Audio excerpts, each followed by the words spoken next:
What's up, guys? So it's about, a week or so after I've gotten home from that work trip, and my schedule was all over the place since I got home. And this is my first day off since getting back, and I am stoked to be able to do this day off vlog with you. And we're gonna have a kind of an interesting day today. I'm gonna do a separate video about it where I go into it more. But I have been getting into cold plunging, which is the fancy name for it is deliberate cold exposure. And it's basically where you get into like cold water. And the temperatures vary that you can get into. Like you can just do cold showers, cold baths. But I've been taking it a step further and have been cold plunging in Lake Michigan here in Chicago in the wintertime. So it's been a really cool experience. I'll get into it more, but just like in a little nutshell, I'm at this point in my sobriety journey, in my recovery, where I feel like I have reached a lot of my goals. I'm gonna sit down so I can get comfy for this intro. If you see Peanut's messy eating area in the background with her toys everywhere, that's what's going on there. I have reached a lot of my goals in recovery. I still have like really big goals going on that are gonna take some time. But as far as like a lot of the things that I had on my list that I wanted to accomplish during my recovery process, I've really reached a lot of them. And that isn't like a flex. That isn't like, me being prideful and being like, oh, like I did everything I wanted to do. No, it's all a constant work in progress. And I constantly make new goals for myself, long-term and short-term. But a lot of like the big stuff, like, getting through the initial aspects of quitting, putting my life back together, putting my health back together, all that kind of stuff, relationships, all that kind of stuff. A lot of that stuff has been accomplished. And for me, cold plunging has been a way to set a goal for myself. And I guess what I'm getting to is that like the challenge of the attainment of the goals that I had set for myself earlier on in recovery and through the first couple years of recovery, I was looking for that challenge again. And I found it in cold plunging because, as you can imagine, it sucks. Like it's the worst. It is the worst getting into freezing cold water. But it is the coolest challenge at the same time because what it does is it puts me outside of my comfort zone and it pushes me to do something that I don't want to do. And the payoff from it is so amazing because we're going to get into it more in depth in another video at some point. But like it basically makes the brain produce 200 to 500% more dopamine than it normally would. And that's like literally like a drug high, but it's completely natural. It's not unhealthy to do it in this way. And for me personally, I found that like it's just the best like head change in the sense, and I think that like for me it's mostly like that sense of accomplishment that I seek, where it's something that I'm scared every time I do it because it's so uncomfortable. But I love the challenge of like pushing through that. And like, you'll see today when we do it, I don't really go in long because like you'll like different temperatures of water, and I'm still pretty new to it. I've only done it maybe a little more than a handful of times. And the temperature of water that I'm going to be getting into today is, I would imagine Lake Michigan's probably in the maybe low 40s, because we just had snow this morning. So it's about 32 degrees outside, and I'd have to check to see what the actual temperature of the water is, but it's cold. It's really, really cold. It's not to freezing yet, but it's probably pretty close. So I'm not able to go in for that long at all. Like it's a challenge to make it to a minute. Also, we have access to the lake behind my building, like a pier sort of thing that has a ladder, but they removed the ladder this winter. And when I went out the first time to do this and I saw that the ladder was removed, I was so bummed. I mean, what's the point? Why do they need it in there? And they didn't do it in winters before, so I don't know what the deal is. And that would have been ideal to be able to like drop off into the water. Like the goal is to get up to your neck.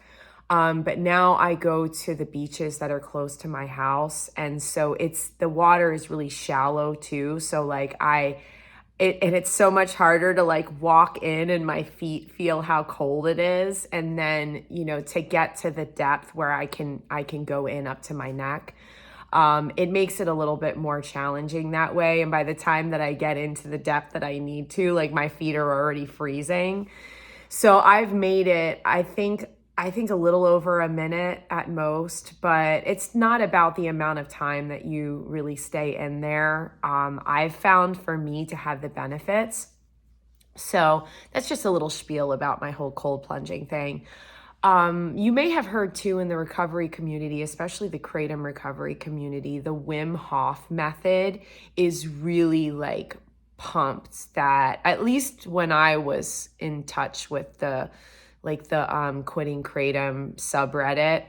I'm not sure if Wim Hof is still recommended in Kratom recovery, but it definitely was when I was quitting. And y'all, like, I was so sensitive to temperature when I quit that I was like, yeah, right, I am never doing anything like that. And I always just kind of brushed it aside. So it's funny that I'm into this now. But if you don't know about the Wim Hof method, look it up. It's pretty cool. I don't know everything about it. I know that there's a cool documentary, I think on Netflix or something, where it goes into his, whole deal more. But basically it's this dude who has I would say like a protocol. I think it steps into like he gets into like meditation, or like I forget exactly what his deal is, but he has this like protocol, I guess you could call it, where he uses deliberate cold exposure to change, body and mind and all that kind of stuff. And people who have quit Kratom before have found it really beneficial, apparently.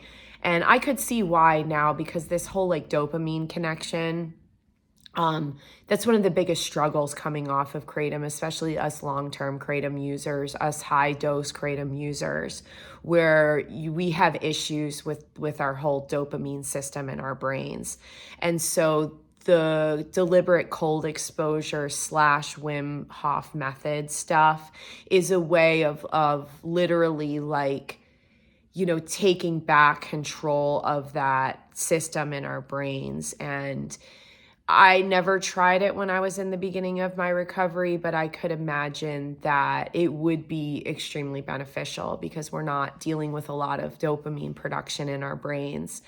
And by exposing ourselves to cold deliberately, it allows the brain to kind of be kicked into gear with that. So I think that there's a lot of benefit in that now that I'm getting into it. But other than that, I'm not really sure what I'm going to do today. I thought I wanted to take a bike ride initially, but it was snowing pretty hard. I'm looking at the street right now from my window, and it's still kind of flurrying a little bit. So I may not jump on my bike. I might, depending. Peanut's home with me. At first, she was going to go with Daddy to the music shop, which is what she does most days when I work and stuff. She was going to go today, but we decided that she was going to stay home. So she's home and she's going to come with me while I do my cold plunge. Maybe she'll do a little one too. But yeah, so I'm not sure what we're going to get into. That's a little bit longer of an intro than I wanted to do, but you know how I roll. So cool. So we're going to get our day started and we're going to talk about, let's bring something into this video that could be of value to you guys as we discuss it through the day. Let's do, because we're doing this cold plunge thing. Let's talk about the benefits of challenging ourselves during recovery. I think that this is an interesting one to unpack, and we'll unpack it through the day because there are different phases and different levels I would maybe equate it to when we're in recovery. And I've talked about this before in other videos that what our challenges will be in the first parts of our recovery are going to be different than what our challenges are going to be when, we're almost, I'm at 4 years and 2 months. So my challenges that I'm going to set for myself are going to be different than the challenges that I set for myself when I first quit or when I was in my taper in the last part of my kratom addiction. So let's unpack that today and let's just, talk about it, wrap our minds around it a little bit. I'll share my personal experience with the things that I've learned and stuff. And then, I think that that'll be a cool topic to kind of intertwine with today's things that we're going to be doing. So, okay, cool. We're going to get this day started, walk down to the water, do our cold plunge. It's going to suck, but we're going to feel awesome afterwards. All right, here we go. All right, we're on our way to the beach, and Peanut is not stoked for this walk right now. I don't know if you can see her. See. Let me get her a little bit. She does not like to, how do I explain it? It's not that the temperature or the snow or anything. It's just that she I don't know if she's being lazy. That might be it, where she doesn't feel like going for a walk right now. But I'm dragging her to the beach. And so she's not super stoked, but whatever. All right, so we have a little bit of a walk before we get to the beach that I'm going to jump in the water at. And I wanted to pick up with this concept of challenges during recovery. And please forgive me, we are going to be walking by the road here. And so you're going to be hearing the sound of the cars and stuff. Hopefully it's not too distracting. Okay. Like I was saying in the intro, that our challenges are going to take on different shapes and forms during different parts of our recovery. The challenges that we set for ourselves during the first week after we quit kratom are going to be different than the challenges that we set for ourselves in 3 years, 4 years, 5 years out. I've talked to some of you who are in those first months after quitting, and let me put my glove back on my hand here. Sorry, I hit the button on my phone that made the video turn off. So I've talked to you guys in the first months of quitting, and I know that feeling of basically being in the wreckage of our lives after addiction and looking at the damage that we've done to ourselves, our bodies, our minds, our health, our relationships, our careers. I know what it's like to be in that wreckage and in that aftermath of the addiction. And I know what it's like to wanna fix it. And I know what it's like to feel overwhelmed by everything that needs to be done. And I've shared with some of you who are in those spaces that are like, you know, what do I do? How do I forgive myself? How do I start over again? Where do I start? And I've let you guys know, based on my personal experience, that we're not meant to take on all the challenges all at once. And for me and for a lot of us, because I'm not going to speak for you, I'm just going to share from what I've been through. And then, you know, you're going to have your own experience and it's going to differ from mine. For me, the challenges that I set for myself at first were extremely basic and extremely minimal. And, you know, let's go back even further. Like, when I was in my taper at the end of my addiction, the challenges that I set for myself were like, okay, I'm shaving a half a gram or a gram off of my doses. And that was the challenge that I set. And the other things in my life, I wasn't able to take on more challenges. You guys, it was a challenge for me to go to the grocery store. It was a challenge for me to interact with anyone. It was a challenge for me to leave the house. And so I set the challenges very, very small. And as things progressed and I moved forward, I started to increase the difficulty of those challenges. And hang on, let me hold Peanut because there's a dog coming by. Come on, Peanut.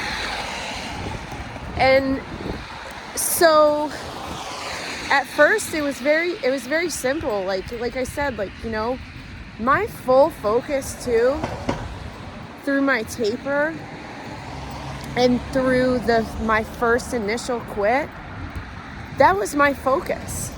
My focus was not, you know, getting my career back together, or I didn't even know how to get my health back together at that point.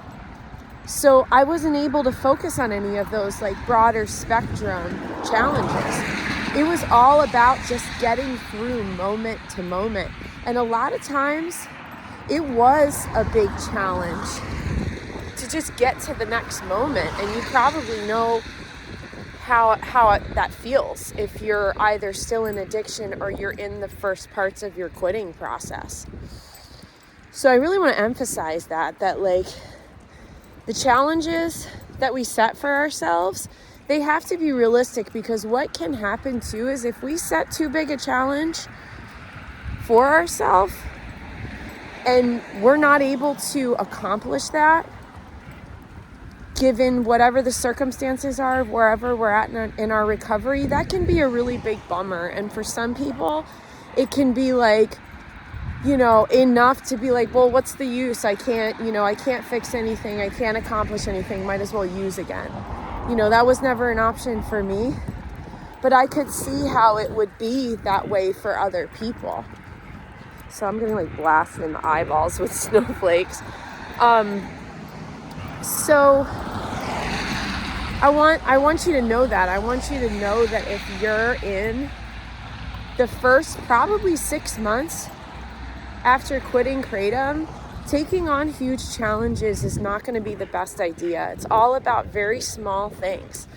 And, you know, besides cutting back on my dosages, which was the biggest challenge for me at first, it was getting through my initial quit and my acute withdrawals. You guys, that's a huge challenge and a huge accomplishment. Let me tell you that. Like, getting through any quit, any withdrawal process, like, oh, you know, that is like one of the biggest challenges I feel like we'll ever face. So don't minimize that for yourself. And I would highly recommend focusing completely on that. And then moving forward, for me it was very small because I dealt with like hardcore post-acute withdrawal stuff, hardcore pause, where, I wish I had the guts to do cold exposure then. I couldn't have handled it. I couldn't have handled it. But you guys, I was so bummed for so long, and I had such a hard time for so long, like a good solid probably year and a half. I struggled. And hang on, somebody's passing. Gotta get Peanut out of the way. So it was tough. It was really tough. And like my challenges that I set for myself were so small during this time because my brain was completely wrecked from the kratom use. My dopamine systems, like we were talking about in our intro, like I had the worst anhedonia where like I couldn't feel pleasure from anything. Nothing made me feel good. I was grieving my family members because, as you know, I talk about it a lot. I lost 2 close family members before I got on kratom, so like I had never dealt with any of that. And so like it was rough, and the challenges that I set for myself during that time were very basic. Like, sometimes it was just like getting up, getting out of bed, getting dressed. I lost so much weight during the worst part of my addiction that I had to gain weight. That was one of the challenges that I had too. I'm at the beach right now. I'm going to jump back on in 1 second, and we're going to continue this conversation as we go because I got to take Peanut off the leash and get her situated. See you in a sec. Oh my gosh, dude. This is going to suck so bad. Every time I do this, I get like scared. Because like today, hi Peanut. Hi, where are you? Say hi. There she is, Peanut. Peanut's here. Come on, let's go. Come on, show them how you run. Come on, let's go. Come on, Peanut. Yay! Yeah, I don't know if you can see, it's literally snowing. There's a breeze, which is gonna make it worse. Yeah. I'm crazy for doing this. Whatever, it's gonna be awesome. Hi, Peanut. The wind is gonna suck. So challenges, this is the point of today's video, that like I love this feeling. Like I've learned to train myself into loving this fear, loving this discomfort. And it's the biggest part of it is loving when it's over. So that's what this is all about. I'm gonna get my camera set up. I brought a camera stand thingy, tripod thingy to set it up so you guys could see me freezing my butt off. So I'm gonna get it set up.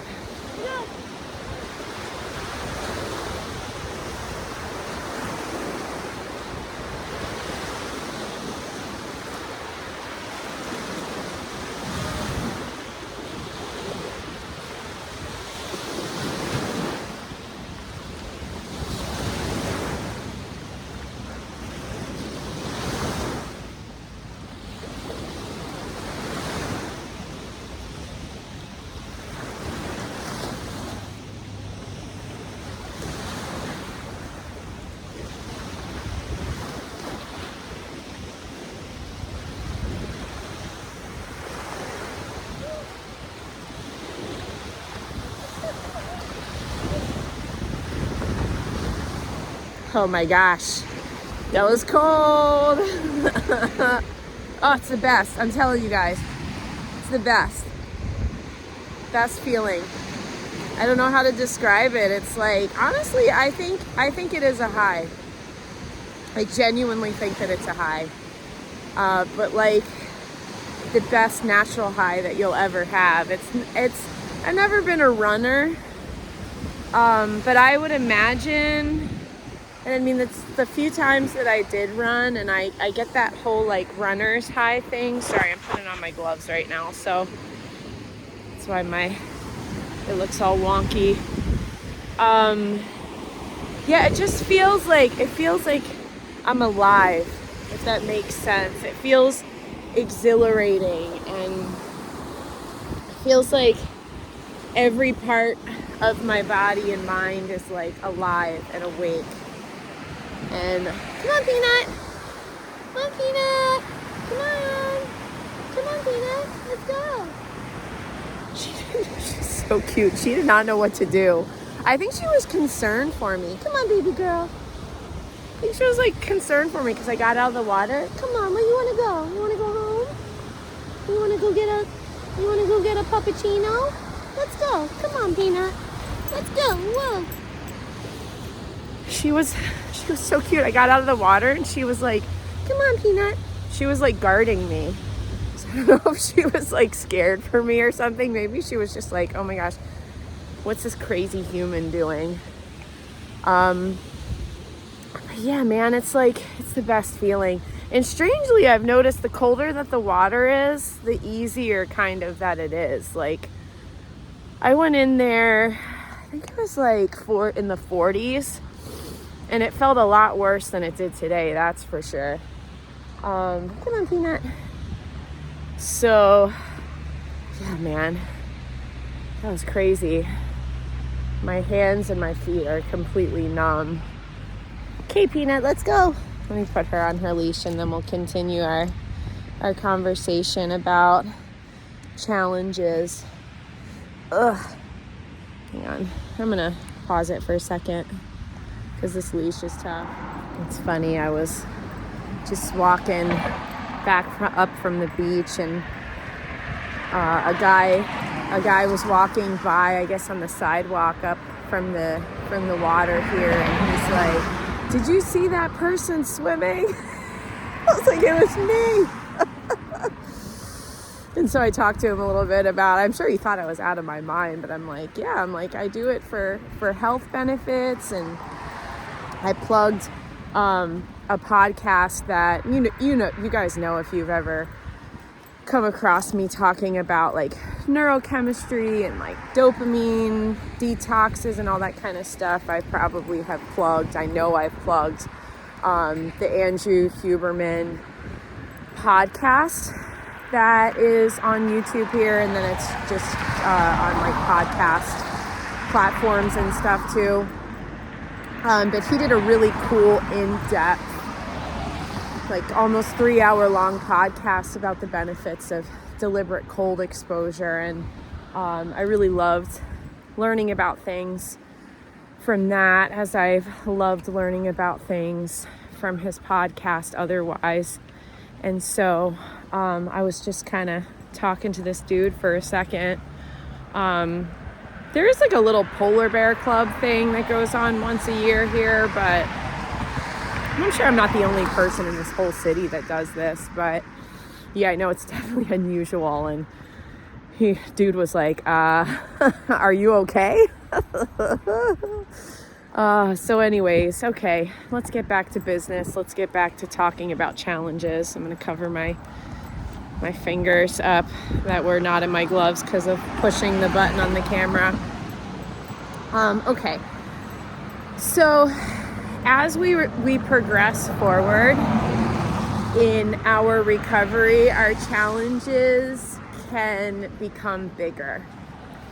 And for me, when I hit the second year of my recovery, I've equated it to like the rebuilding time of my recovery, because I was pretty much over the pause, and I was at a place where I had a lot more energy, stamina, drive, focus. My health was in a lot better shape. Make sure there's no doggies coming. And so, excuse me, I'm trying to dig my chapstick out here. So that was when I started to take on a lot more challenges. And sorry, I'm fumbling with my chapstick here. You know me on these videos, you guys. This is just like candid real life. And sorry. Putting on my chapstick. And I minimally, now that I'm putting my vlogs together, that's about the extent of the editing that I do, is just putting them all together. I don't go in and edit this kind of stuff out, so it's just real life.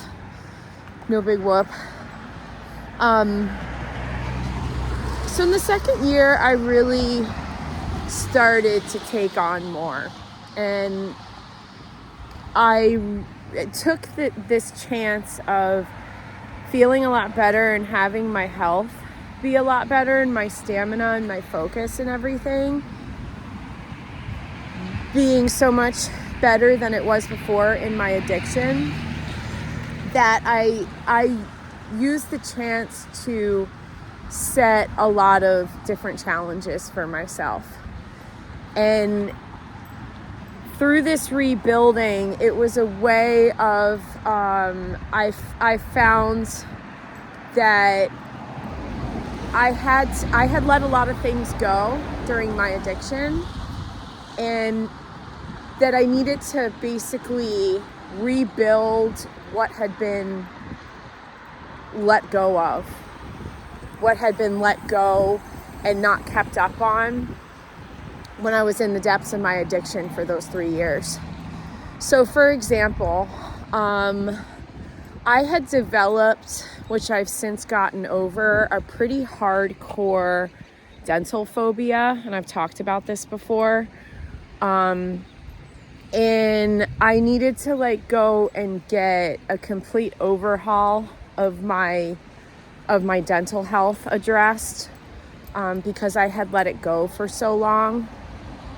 And that was mixed with, the dental phobia. And so that became a huge challenge for me, where I had to go and get that taken care of. And so that was an example. And it took many visits, because thankfully my teeth weren't as bad as they could have been. But I needed a deep cleaning, which they did in quadrants in my mouth, which so they broke it up into 4 different sessions basically. And then I had a few cavities that I needed to get filled. And so that became a big challenge for me that I addressed and that I focused on. Another thing that I had to do was, and this was a huge challenge, was I'm sorry if you hear me saying I'm cold right now, guys. I have on my my bathing suit underneath my clothes, and it's obviously wet, and I'm walking down the street right now and it's snowing. And I decided I'm gonna go get a hot cup of tea and get Peanut a puppuccino too. So I'm a little chilly, so if you see me saying it's because I'm chilly.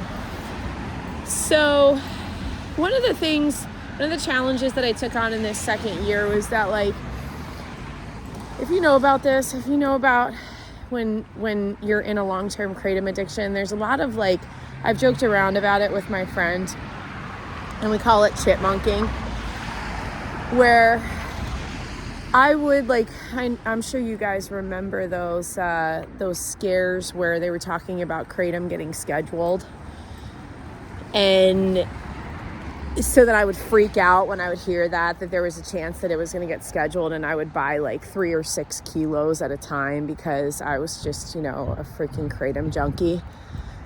And then as things progressed, the quality of the kratom that I was getting from the source that I was getting from really went down. And so I would get like 3 or 6 kilos of it, and like 2 or 3 of them wouldn't be good. And so I began just like stashing it, like chipmunking and squirreling it away, whatever you want to call it, all this kratom. I grew weed for years, and I also had all of that stuff that I was kind of stashing away. Like I had like literally no exaggeration, like garbage bags full of trim, which is like what you trim off of the nuggets of weed. And I had like garbage bags full of trim that I would just keep stashed away. Because not only was I had the kratom addiction, but I had that 15-year-long weed addiction. And so I would just like chipmunk this stuff away.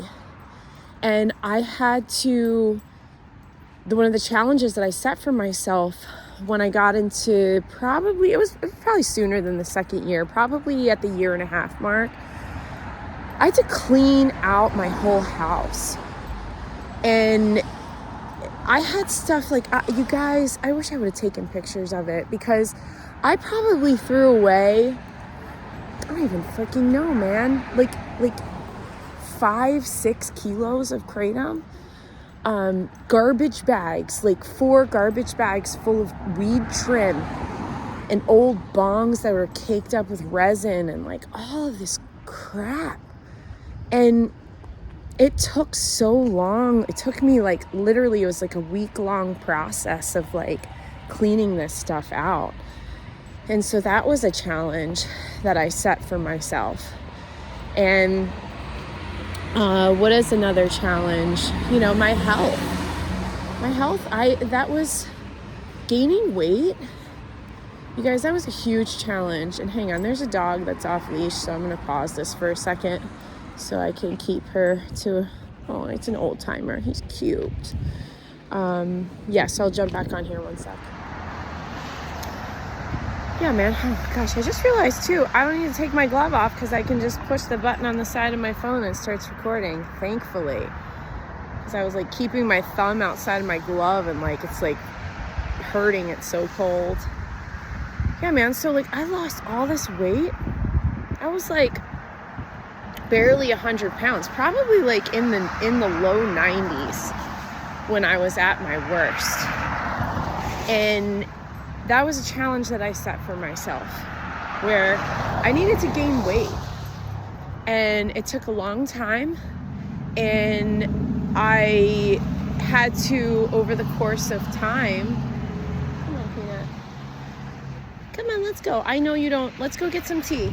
She doesn't want to go any further. Sweet, sweet girl. You don't want any tea? Maybe I'll make tea at home. She doesn't want to go. You want to go home, baby girl? Come on, let's go home. No, don't eat any. She found an Egg McMuffin trash and she was getting all excited.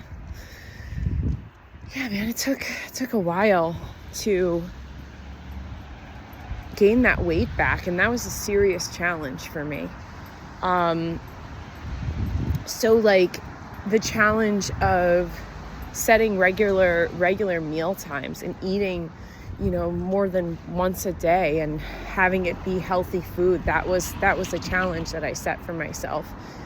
And then as I moved forward and I got into the second year and beyond, that's where I really started to set some like huge goals, some huge challenges. And I knew that I wanted to find meaningful work and that I found purpose in. No, Peanut, let's go. And so that was a huge challenge that I set for myself. And, I'm coming out of being in the weed industry for, 7+ years. And I had to rebuild my resume. I took some online certification courses that were in line with the career path that I wanted to get back onto.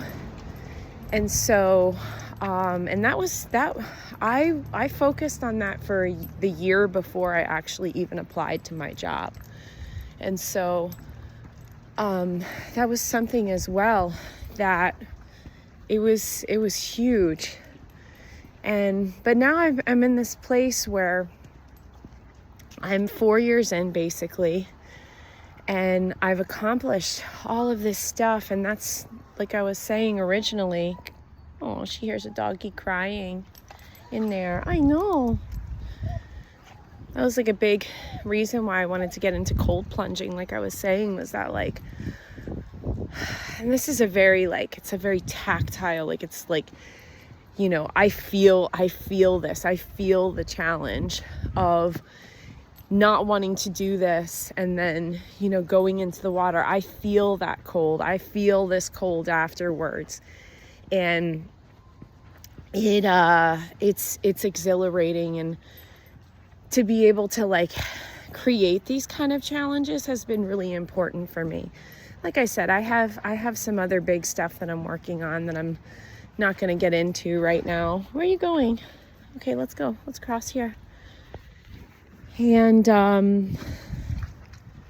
so it's important though, you guys, like it's important to take on what we're able to at the right time. And I'm walking into my building here, so I'm gonna get inside and change my clothes and get a little bit more comfy and make myself a cup of hot tea and jump back on here. All right, we're back at home. Changed out of my freezing wet clothes. Peanut is napping peacefully beside us. Her face.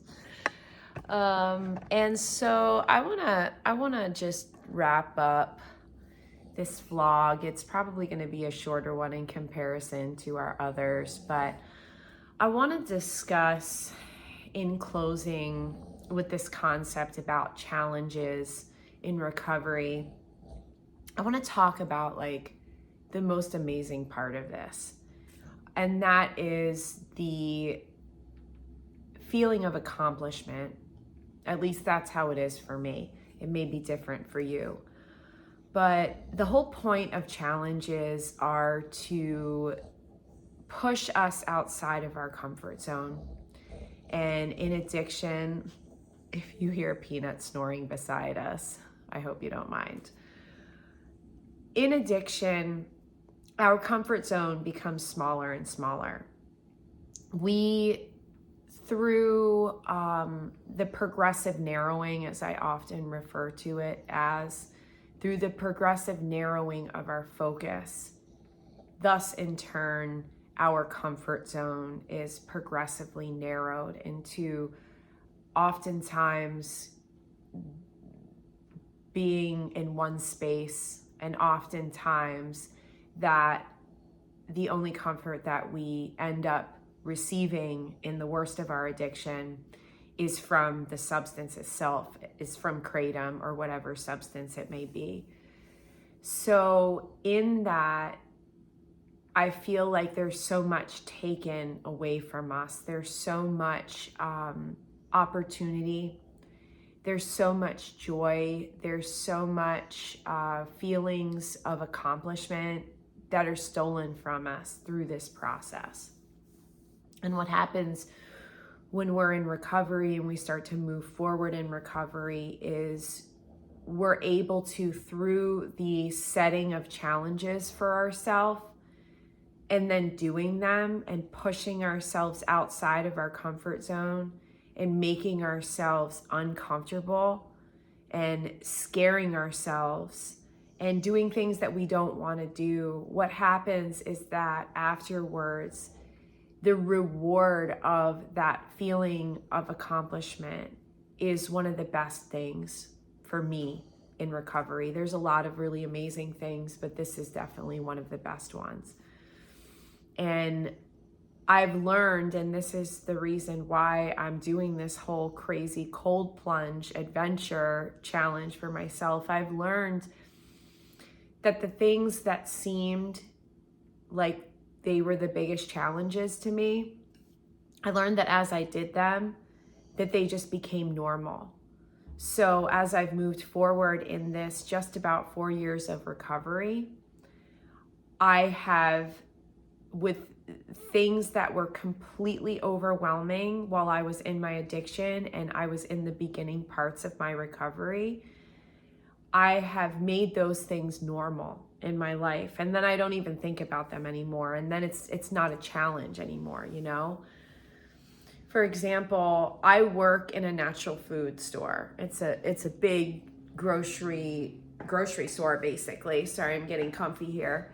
And in the beginning parts of my recovery process, and especially when I was in the worst parts of my addiction, I literally would have panic attacks going into grocery stores. I literally hated interacting with anybody, talking with anybody. And it really stole a lot of joy and a lot of purpose and a lot of dignity in the process of that. And now I work in a big grocery store, a big natural food store. And that's something that when I was in the worst of things, I could have never imagined going to a place like this every single day. And now it's just normal. Now it's normal interacting with a whole bunch of people and strangers and, you know, my coworkers and the people that I'm in relationships with. All of that is normal now. And the challenge of it is gone. So that's why moving forward in my recovery, I've decided to take on things like cold plunges or like budgeting. You know, that's something. I'm a hippie. Like I love to earn money. I've always loved to work and to earn money, but I really don't like to manage it. And I'm an artist and a musician.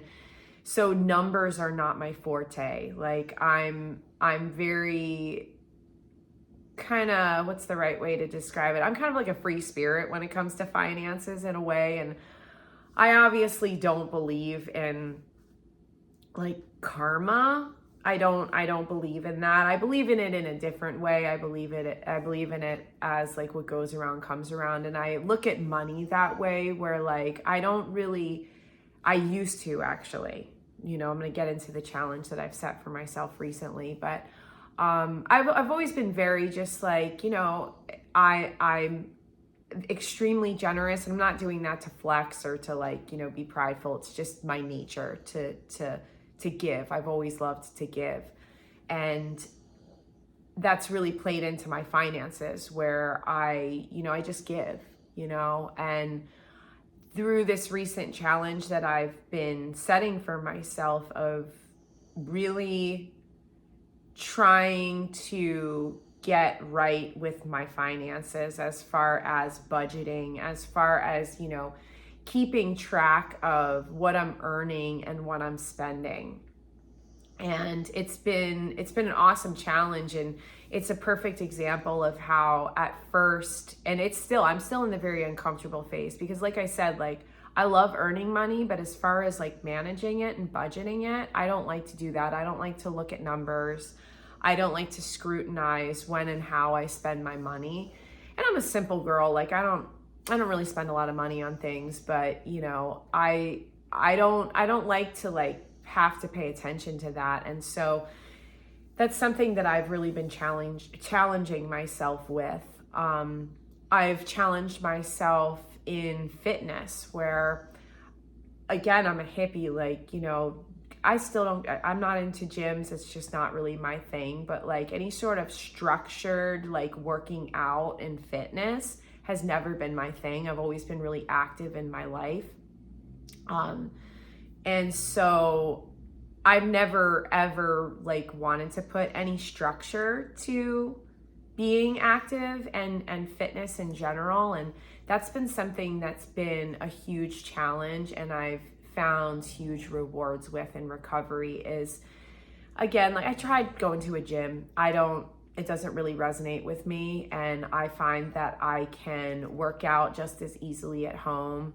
I bought some, you know, weights off of Amazon and then you see me ride my bike every day to work. So I have my own fitness routine that I do, but it's something that a challenge that I've set for myself and that I've disciplined myself with, and I've been able to see the rewards of sticking with that and working through that challenge. So I'm still just like sprinkling little examples of things that I've had in my personal experience when it comes to challenges in recovery. And the whole point that I really want to drive home in this conclusion is that the challenges that seem really difficult and that seem like some of them may not even be attainable can end up being some of the greatest rewards in our recovery. So I also want to emphasize again how we started this video, that when we start off in our recovery journey, taking on huge challenges is not wise, in my opinion. It's going to be very overwhelming. It's going to be very daunting. And when we first begin, we need to set our challenges at very attainable levels, very small goals. And it may seem silly to, set the challenge and the goal of getting up and getting dressed and making sure that we shower enough, making sure that we go out and we take a walk and we get some fresh air, making sure that we eat as many times a day as we need to, making sure that we're eating good foods, making sure that we have a spiritual practice like prayer, meditation, whatever it is that calls to you. Those little things may seem, silly, but in the beginning of our recovery process, that's something that is going to begin this whole forward momentum that we will start to gain as we move forward in our recovery. Because I've talked about that before, that like there is going to be a momentum, and at first we're focusing on getting off of kratom or whatever substance it is, tapering off, going cold turkey, whatever way you choose to go. And then we have to focus on the whole final quit, the withdrawals. We have to focus on the day-to-day, those little challenges, like I said, of waking up every day and taking care of ourselves and our homes and our closest relationships. And as we move forward and as our bodies and minds start to heal, there's the momentum that's going to be gained as we move forward. So there's going to be great opportunities in these challenges.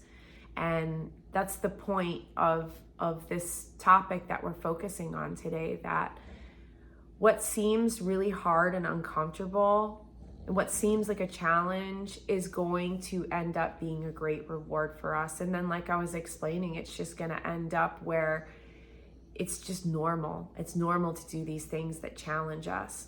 And what's happening in this is that it is fortifying and strengthening us as people. And it's building a whole lot of character. Because I heard it somewhere, it might have been in that cool podcast that I was talking about earlier, it may have been somewhere else, that we need adversity and discomfort and challenge as human beings. We need that. When we were first created and when we were first, however many hundreds of however many years, don't want to quantify however many years we've been on this planet. But if you think about it, like back in those days when it was literally about pure survival, there were a lot of challenges that we had. And what happens with this is, like I said, it strengthens us. And if we don't have any challenges, if we don't have any discomfort or adversity, it's going to make us soft and weak. And it's through these challenges, whatever they are, whatever step in the momentum that you're in, it's these challenges that are strengthening us and that are building our fortitude and our character. So when we start getting too comfortable, watch out. And that's kind of what I was feeling like recently, where all of the physical aspects of my recovery, all the physical challenges that I went through in the early parts of my recovery are gone. You know, thank God above, I don't have any cravings for kratom. I don't have any cravings for weed. And I don't have any desire to use any substance. I'll tell you, when I smell a cup of coffee, trust and believe it still smells good, and I think about it, but I'm not going to go there. But I'm not in any sort of discomfort when it comes to that. I'm not in any sort of discomfort when I go to work every day and I'm in a big natural food store / grocery store every day. I don't have any discomfort when I go and interact with people. Yeah, there's some days where I don't feel like it as much as others, but it isn't that like hardcore challenge that I felt when it came down to like, you know, interacting with people like I felt in the beginning parts of my recovery. So I did feel myself getting comfortable. And that's when, I don't know what crossed my path. Like I said, I've been hearing about deliberate cold exposure through the Wim Hof method for as long as I've been in the quitting kratom community, which, you know, it's been a few years now. And like I said, I always, when I heard about it, I'd be like, heck no, I'm not doing that. Because like I said, I was extremely sensitive to temperature when I was quitting kratom and in the first parts of my recovery. So the last thing that I was going to do was put myself into cold water. So I think part of that too is that I was so underweight, and that could have very well been it. I'm going to take a sip of my tea. So I've been hearing about it forever, but something crossed my path recently. I don't know what it was. And I saw it and I was just like, all right, don't have anything better to do. You know, I'm going to give this a try. And I also was reminded of this time. I've talked about this in my video about anhedonia, and I might have gone into it when I talked about pause, where I had this just amazing experience where it was a very profound shift in everything when I came out of pause and anhedonia. And I really started to see things shift and lighten for myself mentally during my recovery. And it was when my husband and I went swimming. It was a lot warmer than it was today. It was probably July, but keep in mind Lake Michigan stays pretty cool until mid to late summer. So, but it was still, you know, it was summertime. It was hot out. The water was not cold. It just was not super warm yet. And we went swimming, and I don't know what it was about, because obviously it wasn't like deliberate cold exposure because the water wasn't super cold, but something about going in that big body of natural water. I don't know what it did, but it literally, like, I felt it was a dopamine release was what was going on. And I'm not sure why it happened because it wasn't cold, but I saw this beautiful documentary. I wish I remembered the name of it because I would link it into like a playlist, because I'm going to start a playlist about cold plunges and stuff. It was this beautiful documentary, just how it was filmed and like the subject matter of it. And it was about the benefits of swimming basically year round in natural bodies of water. And I still remember it because it was just like, oh gosh, I love nature. You know that by now. And the shots and the cinematography of this documentary, and like showing like different aspects of being in like these beautiful settings in nature, in, you know, oceans and lakes. And I think one lady went in like a river every day or close to it all year round. And so there's benefits to it. And I don't know if this is like scientifically proven, but I could see why. And I don't know exactly what's going on. I don't know what's happening, but there's something that's going on when we go into these natural water sources. And so I get it. You probably don't have a Great Lake by you, like I'm so blessed to have. You probably don't have a natural water source, but we're still able to do deliberate cold exposure just with cold showers and like filling up our bathtubs with cold water. Sometimes I've even heard of people getting bags of ice and doing that so you can get the water temperature down a lot lower than what we're able to get from our taps. And I'm not trying to plug cold plunging for everybody, because it definitely wasn't for me before I started doing this, but I have seen such a benefit to it. And it's this beautiful, weird challenge that I've set for myself to go out and to get into this beautiful, big body of water that I am so fortunate to live by, that has been a natural anchor for me for so many years now. I wouldn't live in Chicago if it weren't for this lake, straight up, because it is such a grounding, peaceful, now that I'm doing these cold plunges, like energizing.